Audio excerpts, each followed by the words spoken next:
કે હું આત્મવિલોપન કરીશ। ભાવનગર મેયર શહેર સંગઠનનો આંતરિક વિવાદ ચરમસીમાએ પહોંચ્યો છે। મેયર ભરત બારડની સોશિયલ મીડિયામાં ચોંકાવનારી પોસ્ટ સામે આવી છે।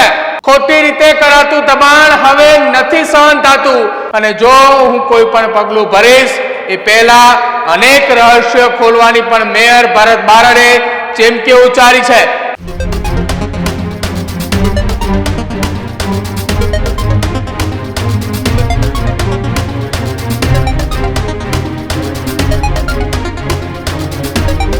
નમસ્કાર, આપ જોઈ રહ્યા છો ન્યૂઝરૂમ ને આપની સાથે હું છું પ્રદીપ। સમાચાર એ ગુજરાતના રાજકારણને લઈને છે કે જ્યાં ભાવનગરથી સૌથી મોટા સમાચાર સામે આવી રહ્યા છે।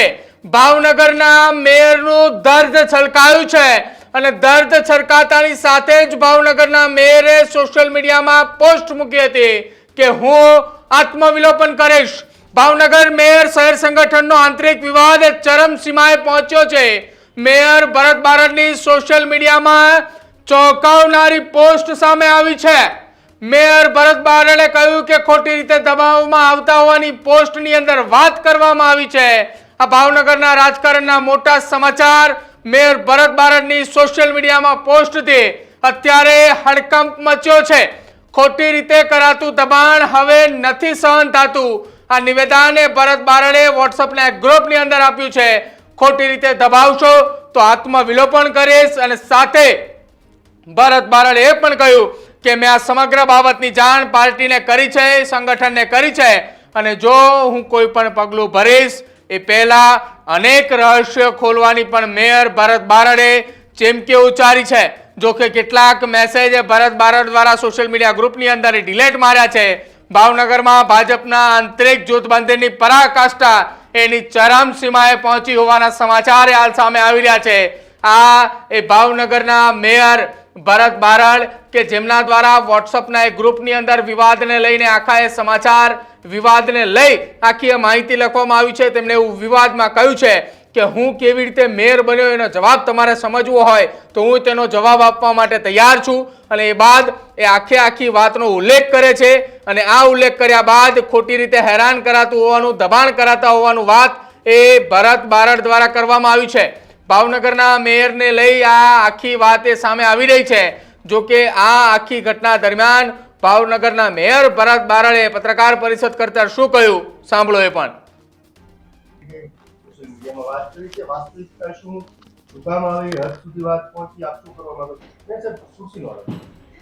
મારી વાત મારા મીડિયામાં મારા પરિવારમાં કરી હતી।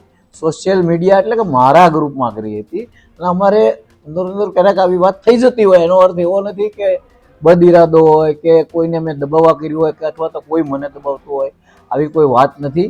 મારે તો મારા પરિવારમાં ઘણીવાર આવું કહેતા હોય છે એકબીજા, તો એનો અર્થ એવો તમારે કોઈએ લેવો નહીં। ખાસ કરી જે સોશિયલ મીડિયાની પોસ્ટ છે તેમાં સામે આવ્યું છે કે તમને કંઈક દબાવવાનો પ્રયાસ કરવામાં આવે છે, તમને એન પ્રકારે હેરાન કરવામાં આવે છે।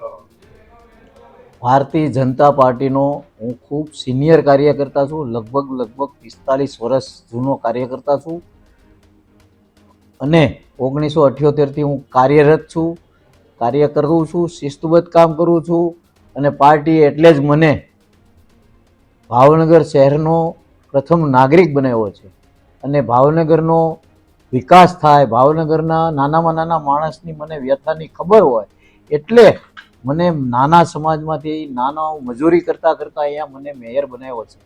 ત્યારે મને મારી પાર્ટી ઉપર ગૌરવ છે, મને પાર્ટીનું શિસ્તની મને ખબર છે। નાની મોટી કોઈ વસ્તુ હોય તો એ અમારે પાર્ટીમાં સૂચન કરી દેવાતું હોય છે, કોઈ ફરિયાદ કરવાની અમારો સંસ્કાર નથી, અમારો કોઈ એવો નિયમ પણ નથી।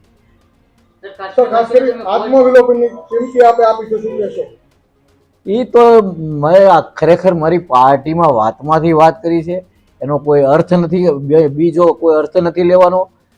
મને મારી પાર્ટીના કાર્યકર્તાઓ, મારા પાર્ટીના પ્રમુખ, મારા મહાનગરપાલિકાના ચારે પદાધિકારીઓ મારી સાથેના બધા જ મને મોટો ભાઈ સમજે છે અને હું શિસ્તબદ્ધ કામ કરી રહ્યો છું। મેયર શ્રી પૂર્વ પ્રમુખ અભય ચૌહાણ, હાલના પ્રમુખ કુમાર શાહ અને સ્ટેન્ડિંગ કમિટીના ચેરમેન રાજુ રાબડિયા આપને દબાવતા હોવાની વાત છે, શું કહેશો?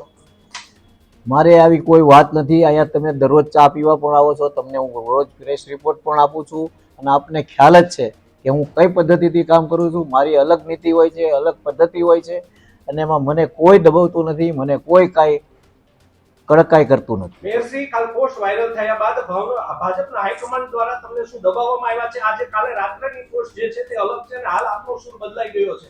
આત્મવિલોપન સુધીની તમે ચીમકી આપી દીધી છે, પરંતુ તમે કહી રહ્યા છો મને કોઈ દબાવતું નથી. શું તમને દબાવવામાં આવ્યા છે હાઈકમાન્ડ દ્વારા? ના ના ના, કોઈ એવી વાત નથી. તમે જે પોસ્ટ મૂકી મારા સોશિયલ મીડિયામાંથી તમને મળી છે.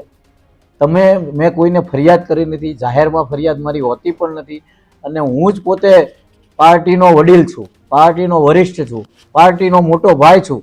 મારે ક્યાંય ફરિયાદ કરવાની હોતી નથી. ભાવનગરના મેયર ભરત બારડની આ પોસ્ટ હતી અને પોસ્ટ બાદ તેમનું આ નિવેદન હતું. તેમણે કહ્યું કે હું શિસ્તબદ્ધ પાર્ટી સાથે જોડાયેલો વ્યક્તિ છું. જે કંઈ પણ તમને પોસ્ટ મળી છે, જે કોઈ પણ તમને માહિતી મળી છે, મારા ગ્રુપની વાત છે, સંગઠનની અંદર મેં જાણ કરી છે અને આજે સંગઠન મહામંત્રી રત્નાકરજીએ ભાવનગરની મુલાકાતે જવાના છે, તો તે દરમિયાન પણ હું તેમની સાથે આ વાતચીત કરવાની હોવાની વાત એ ભાવનગરના મેયર એ દ્વારા કરવામાં આવી છે. હવે જોવાનું રહેશે કે ભાવનગરની અંદર ભારતીય જનતા પાર્ટીનો આંતરિક વિવાદ એ ચરમસીમાએ પહોંચ્યો છે, ત્યારે આગામી સમયની અંદર હવે ભરત બારડ કે જેઓ ભાવનગરના મેયર છે એ પોતાની રજૂઆત કઈ રીતે આગળ વધારે છે. કેમ કે આખો આ વિવાદ અને વિખવાદ થતાની સાથે જ હવે ભાવનગરની અંદર એ ચર્ચાઓ જોર પકડ્યું છે કે શું ભાવનગરના મેયર અને ભાવનગરના ભારતીય જનતા પાર્ટીના સંગઠનના અને હોદ્દેદારો, ચૂંટાયેલા પ્રતિનિધિઓની વચ્ચે એ મનમેળ નથી, એ વચ્ચે વિવાદ છે કે શું આખી ઘટના છે, એને લઈને હવે ચર્ચાએ જોર પકડ્યું છે અને ભાવનગરના આ વિવાદને લઈને હવે મામલો એ ગરમાયો છે. ત્યારે જોવાનું રહેશે કે ભાવનગરનો આ વિવાદ એ આજે ભારતીય જનતા પાર્ટીના સંગઠન મહામંત્રી રત્નાકરના પહોંચ્યા બાદ આખો આ મામલો શાંત પડે છે કે પછી આ મામલાની અંદર વિવાદ એ વધુ વકરે છે. શું લાગી રહ્યું છે તમને ભાવનગરના ભાજપના વિખવાદને લઈ એ ખાસ અમારા કમેન્ટ સેક્શનમાં જણાવજો. જોતા રહેજો ન્યૂઝરૂમ. નમસ્કાર.